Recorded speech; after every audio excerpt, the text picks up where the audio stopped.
Welcome to this video, where I'll show you how to find website vulnerabilities using Zap.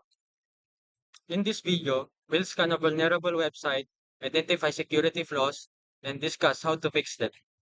Let's get started. First is to find a website that we can scan. As we can see here, we already found a website. It's called WebGoat, and we're able to scan it using the attack button.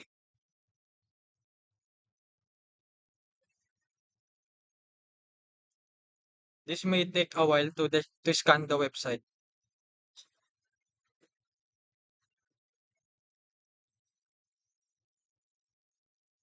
After we finish scanning the whole website, here in the left side, we can see the how many alerts are displayed here in the sub.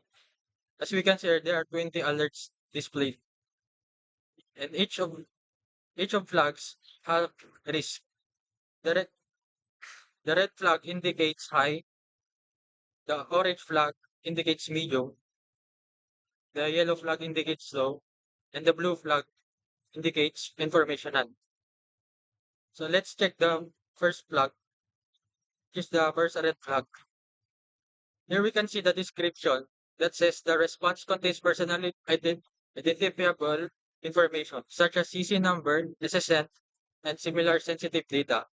Well, we can also check the solution here below. It says check the response for the potential presence of personally identifiable information. Ensure nothing sensitive is leaked by the application. Let's check for another flags. Here we have the HTTP to HTTPS insecure transition and form post. We can also see the description here that says this check looks for insecure HTTP pages that host HTTPS forms. The issue is that an insecure HTTP page can easily be hijacked through MITM and the secure HTTPS form can be replaced or spoofed. And we can also see here the solution, which is use HTTPS for landing pages that host secure forms. And that's all for the whole video.